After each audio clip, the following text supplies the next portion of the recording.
Well, my name's Kevin Michael, and I run a shop called 4X Fabrication out of Raleigh, North Carolina. And this was built more as a driver for back and forth to work, and a little bit of advertisement that needed a second vehicle to drive in place of my road tractor that I was using every day. This thing is a 1967 white TD 9500 series.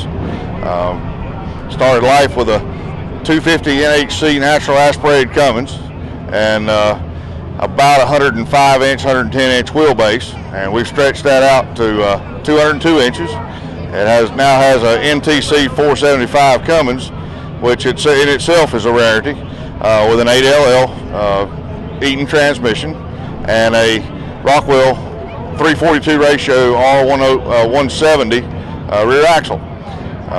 The frame is completely custom built, designed in AutoCAD. Rear suspension and front suspension also designed in AutoCAD with air ride suspension.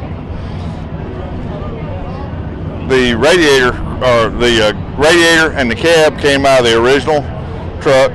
The grill shell is a mid-80s white 4150 grill shell, and the reason I picked that grill shell is because it's unique, and it also has the same brand name as the cab.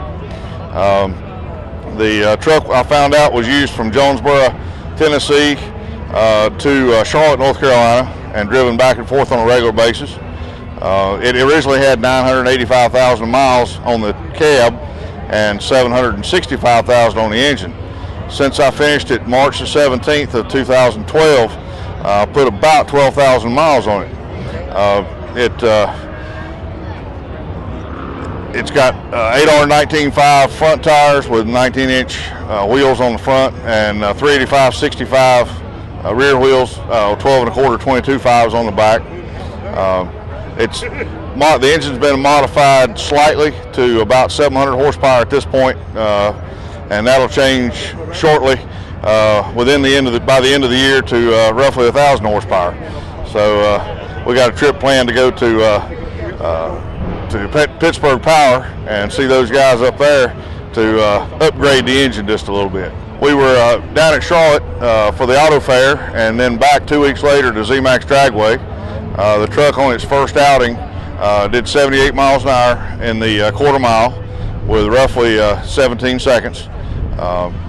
The unofficial top speed on it is somewhere above 100, not giving away too much, but we're shooting for for some sort of record, but I don't know what that's going to be yet.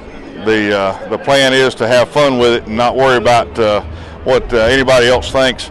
And I still am not sure whether I've had more fun building or more fun driving it, but both were a whole lot of fun to do.